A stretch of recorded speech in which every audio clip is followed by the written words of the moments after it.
I'm Andrea Chang, a tech reporter at the Los Angeles Times. I'm joined here by my fellow tech reporter, our Apple reporter, Chris O'Brien, who is standing outside Apple's headquarters in Cupertino. He went to the big special event this morning and got all the latest details on that new iPhone 5S and 5C.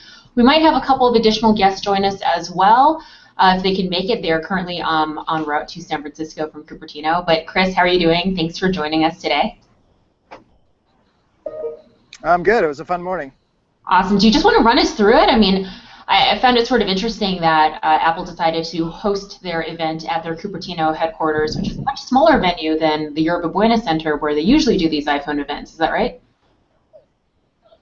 Yeah, it's quite a bit smaller. It's just a couple hundred people here. So it was a pretty modest-sized event. Mostly media, a few stray guests here and there, including at the end Elvis Costello, of course, which was the real highlight of the show. Yeah. But yeah, I mean, it seemed like they were trying to sort of keep expectations sort of modest here, and it was a fairly straightforward presentation as these things go. You know, the first half of it was kind of really a recap of a lot of stuff we saw at the Developers Conference earlier this summer in terms of the new iOS 7. Which is quite interesting to look at, and it'll be a big change for iPhone users. And then they sort of got right into the two new phones. I mean, let's talk about the two phones, and we'll start with the 5C, which was this new color, plasticky, pastel-looking phone, and of course everything that was discussed at the event today was pretty much as expected, no big surprises. So we knew that a cheaper phone was coming out. Do you want to run us through the specs and some of the most important points?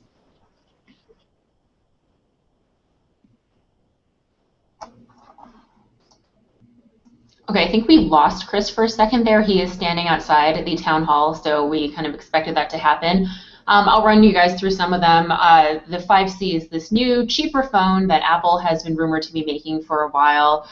And as I was telling them, Chris, it's a new phone that starts at a $99 price point, so it's really trying to appeal to maybe like an entry-level, newer smartphone user, someone who doesn't need the latest and greatest thing. Is that right? Yeah, I mean, let me say just a couple things here real quick.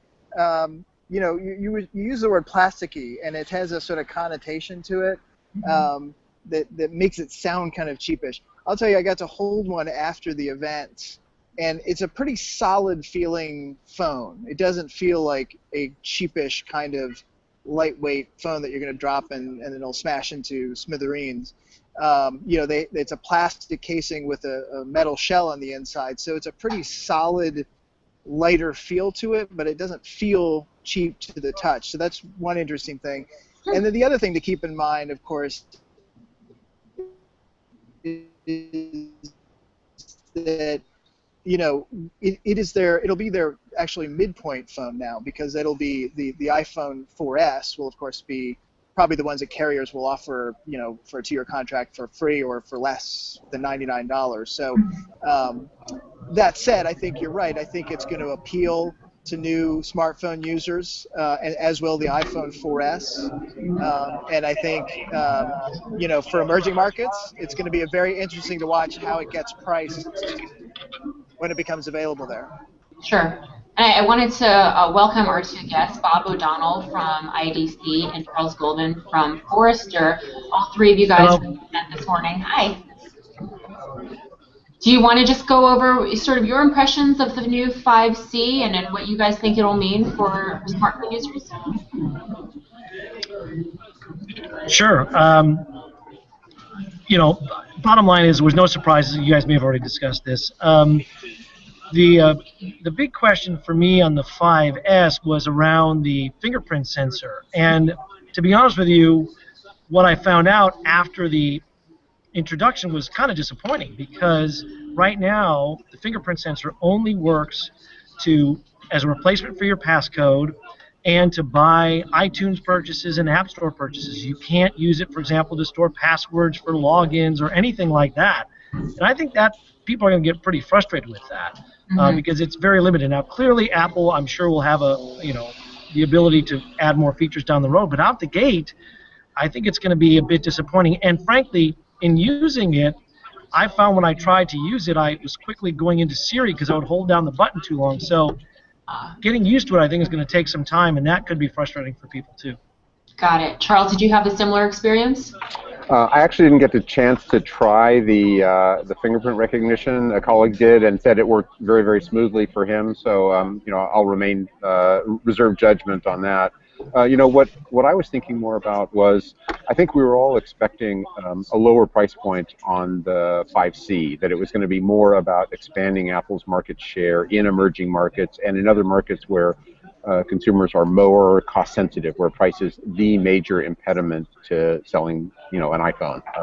And Apple didn't go down that road. They went with like continuing their premium positioning. They still, you know, maintaining their position that Apple is a premium brand. People need to pay extra to get that experience. I think what's going to be interesting though is that, you know, in the past with these speed increment releases like the 3GS and the 4S, people who couldn't afford the latest and greatest model were forced to, you know, buy an older one. And so you're in this position where, like, you pulled out your new iPhone, new to you, and it was, oh, you've got the old one, right? But now you can, you know, be a little bit more, you know, cost-effective with your money, and still be able to whip out that new fancy, you know, maybe to Bob's opinion, a little bit effeminate-looking color-wise iPhone 5C, but you know, it's still a brand new device. You still don't get dissed by your friends. So I think it's an interesting product positioning approach by Apple, but definitely not about the market expansion that we would have expected to see. I think I was actually kind of surprised by the pricing as well, because to me it didn't seem like enough of a gap between the 5C and the 5S to justify, you know, buying the 5C. And I agree with you about the colors. I thought I wasn't really into that pastel hues that they rolled out. But what about you guys? Do you think enough people are going to gravitate toward the 5C, or do you expect the 5C to be popular in countries like China, and yet people here in the U.S. will still want their gold or silver iPhone 5S? Well, I think a lot of, you know, 4 and 4S owners here who, you know, maybe would have been timing-wise, according to their plan, looking to upgrade to a 5, because that's the next thing they could afford, are going to be actually quite happy that what they can afford and what they can upgrade to is actually a brand new, you know, standout model rather than, you know, last year's brand new release. So I think there's going to be some appeal there, but again, it's definitely not about that that market expansion. And I do want to emphasize that there's another shoe that we're waiting to see drop, which is the announcement tomorrow in China, and to see whether China Mobile is, you know, added to the list of operators that are supporting this new model. And if that's true, then that really is a market expansion opportunity for Apple. But again, we need to wait and see what that what the content of that announcement is going to be. Sure. Yeah. And oh, go ahead. No, I was going to say, and the other thing too is, you know, I think iOS 7 itself is actually a much more important development. And once people who have even 4Ss and 5s get iOS 7 on there, I'll be honest with you, I'm not sure there's enough there to get them to upgrade. I think the iOS 7 upgrade is going to be a big deal, but in a way it's actually going to deter some of the hardware upgrades, because people are going to say, hey, I get all the really cool, interesting new stuff from a software perspective, and I don't necessarily need the hardware. Right, right. Well, I think, you know, Andrea, one thing is going to be interesting to see what kind of estimates in terms of first weekend sales people put out. I mean, a couple people I talked to here were thinking they will hit the 10 million mark on the first weekend with the 2 new phones and them launching in all these countries simultaneously. So it's going to be interesting, you know, in a couple weeks to see how that gets interpreted and spun by the tech press, by consumers, and by the company in terms of how effective these new phones are. Sure. And I find today, even though there weren't any big surprises, it still is a pretty big day for Apple in terms of rolling out a lower cost phone. And I know, at least in the media over the last few months, there's a lot of talk about, if Apple does this, this is really something that Steve Jobs pushed back against when he was alive. Today, now that we have this lower phone, and I know you guys said it doesn't feel plasticky, but it is a plastic phone, is this something that's causing him to maybe roll over in his grave, or is this just a smart move for Apple? Well, the big question is still, what's the price actually going to be? I mean, there's a lot of rumors flying around that the unsubsidized price is still pretty darn high. in which case, as Charles mentioned, then this may not be as much about market expansion. So I think some of those questions remain to be seen. Well, it's. I think we could have a probably infinite conversation about what Steve Jobs thinks, one that we'll never be able to resolve. But I always think about the evolution of the iPhone product lineup in the context of what we saw with the iPod, and it took them a long time to introduce color. That came, if you remember, like the minis came in color, and then they introduced the nano, but that was just black for a while. And so, they have this kind of very methodical approach to how they expand their product lineup. So, if I do try and imagine what Jobs thinks, I would have imagined that there was color on his radar, and probably he wouldn't have objected horrendously to plastic as a material, as long as it was done elegantly and sort of with Apple quality levels, which from my just brief time with the device, I think they have achieved that objective. I think the plastic feels really good, and you look at things like what all those Nokia Lumia devices, which they've done some really nice stuff with polycarbonate as well. This has Apple quality feel to it, to me, again, just from a cursory inspection. Yeah. I mean, the other thing I would say real quickly is of course, it's a different smartphone market than it was 2 years ago when Jobs passed away, and so I think he was savvy and did over time show some flexibility and willingness to change in the face of sort of overriding evidence. So I have a hard time believing that he wouldn't have felt they needed to start changing things up, at least in some fashion, to get traction in emerging markets and to reach out to those newer, lower-end, price-conscious smartphone users. Sure. And Chris, you mentioned a really good point, which is that changing smartphone market. And of course, today it's more competitive, obviously, than it ever has been. And when we look at the announcements today, especially if you look at the 5C, where, there's a new color, which is gold, the camera is better, the processor is better, and of course there's that fingerprint feature that we talked about earlier. But do you feel like those features are enough to kind of keep Apple at the forefront of consumers' minds and make them choose Apple over something like an Android or a Windows phone or whatever else is out there?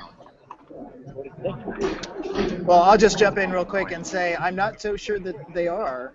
I think, again, the shift is going to be towards more services and software and apps and things like that. And so I think, when you see things like them offering their five main apps for free to new iPhone users, I think, again, they're offering a little bit of incentive there to try to get people to look at the phone and say, okay, I've got more value here because I get the new phone, new iOS, and these 5 apps. But there's a little bit of wheeling and dealing going on there. Mm-hmm. So actually, Bob and I were talking about this earlier, kind of having our own debate along these lines. And I think when you go back to the launch of the 3GS and the launch of the 4S, we probably would have said the same thing. It's like, well, it's the same industrial design. Is it really that much of an improvement? They improved the camera, the processor's faster. Okay, the last time with 4S they added Siri. It's, sort of this incremental approach in terms of improvement to the existing product. Yet the things sell. They sell in really good numbers. And so at each of those times, I think there was a reasonable maybe uncertainty about is this going to do the trick? And I just try and learn from experience and say, yeah, I think they probably are going to have good success with the 5S. Granted, the market has changed somewhat, but a lot of these things are tied to, especially at the high end of the market. It's tied to people's plans when their renewal is up, when they get the subsidy from their carriers, and Christmas time is a time when a lot of people's contracts are up, and they do, that ties in nicely with that. So, I think I've learned my lesson about being skeptical on these incremental speed bumps, and I'm going to say that I think they're going to sell pretty darn well. Yeah, I think it's going to sell well is also. But the one thing I would say is I think the fact that the iOS 7 update comes out a few days before the hardware, you're going to get a whole lot of people who are going to be pretty excited about rediscovering the capabilities of their existing phone. And Apple's business, a lot of it, let's be honest, has been, the fanboy, fangirl crowd that keeps upgrading every time. And the difference from some of those previous introductions is this time you get the new OS even on an older device. Now, I agree with Charles. Every time you say some sort of skeptical things, then Apple blows out the numbers. So I'm not going to try and do that. But I do think it's a little bit different this time because of that iOS upgrade. Again, in the long run, I think that's going to be much more important. And I just want to add one thing about what Chris said is that the iWork bundling together with iPhoto and iMovie is very much a shot across the bow at both Microsoft and Google, and especially Microsoft, who's been unbelievably slow to bring the Office suite of applications to iOS devices. And there you've got this this huge number of people out there who use Microsoft Office for all their productivity tools, who use iOS devices and are stuck in the middle of how to figure out how to sort of work in the way that they want to on the device that they prefer, but with all these legacy documents. And so bundling iWork with iOS devices, I think, is a very, very smart move by Apple, and actually, it's going to give them, or has the potential to give them, a lot more, let's say, leverage or viability in some enterprise spaces where they didn't have it before. Right. And I meant to ask one of you guys this earlier. Did any of you play with the new camera on that 5S? Are you noticing a big, bump from the iPhone 5? I didn't get a chance to. I did. Go ahead, Bob. All I was going to say, I had somebody try the slow motion video, which was actually very cool. I mean, that's kind of a cool, clever thing. As far as the image quality, the environment they had there was not ideal for trying a lot of pictures, so I didn't try and worry about taking a lot of pictures. I think the slow motion video and the ability to capture a whole ton of images, and frankly, a lot of the things I thought were the most interesting about the camera was the software enhancements and the intelligence that they did. And so I think everybody will benefit from that. Until somebody can bring it outside and take a lot of different pictures, it'll be hard to tell what the image quality is like. I mean, certainly the stock images they showed us were fantastic. They always are. Right. Yeah. Just two quick comments. One is I can't wait to see the A/B comparisons between the iPhone 5S images and the Lumia 1020 images. That's going to be interesting. The other thing that I think is points to how Apple correctly sees the market and focuses on what end customers need and want is to contrast these new functions that Bob alluded to that I also think are quite nice to some of the features that Samsung introduced with the Galaxy 4S. This sort of like use the front and back camera at the same time, insert yourself into the picture. It's things that seem pretty gimmicky to me and don't hold a lot of value for mainstream consumers. Apple is focused on the things that people do all the time, shooting pictures in various lighting conditions, taking videos, and making that experience better, easier, producing better results. So, I think they did a really nice job on the camera, but to Bob's point, I have to wait and see what the actual, your results may vary. We'll see what ours are. Right. And we actually received a question via Twitter. Yeah, I mean, I play with it. Oh, go ahead, Chris. I'm sorry. No, I'll just say very quickly, I played with it just a little bit, but I'll tell you, as a long-time iPhone camera user, image stabilization would be a huge plus for me. Just, anyone who knows from taking pictures of their kids and outdoors and stuff like that. So, yeah, I mean, to your point, I think that's really right at the sweet spot of what lots of people would like to see rather than, front and back camera photos and things like that. Right. So I want to finish off with one question from a Twitter user who wrote us and said he wanted to know if the 5C was better specs-wise than the iPhone 5 or the iPhone 4S. So he said it kind of seems like old models are usually inferior, but this one is kind of on the same level as what's already out there. I think it was. I don't know if you guys recall, but other than I think they said they had the new sensor. It's still an 8-megapixel camera, but the sensor, I think, on the 5C because they referred to the 1.5 micron pixel size on the sensor. Other than that, it's the same CPU, it's the same megapixel, same resolution, same screen size. Seem pretty similar. I think the only difference was actually in the front camera. That the live side camera was the one that had the higher resolution than on the 5. But I think otherwise, I think you're right, Bob. All the rest of the specs were pretty much identical. Well, that is all the time that we have for today. I want to thank all three of you. We've got, again, Chris O'Brien standing outside of Apple's headquarters in Cupertino. He's our Apple reporter. Bob O'Donnell from IDC. Charles Golvin from Forrester. And I'm tech reporter Andrea Chang. If you want to check out all of our coverage on Apple today, head on over to latimes.com/business/technology/Apple. It's kind of a mouthful. And the phones will be on sale September 20th. Thanks a lot. Thank you. Thanks. Take care.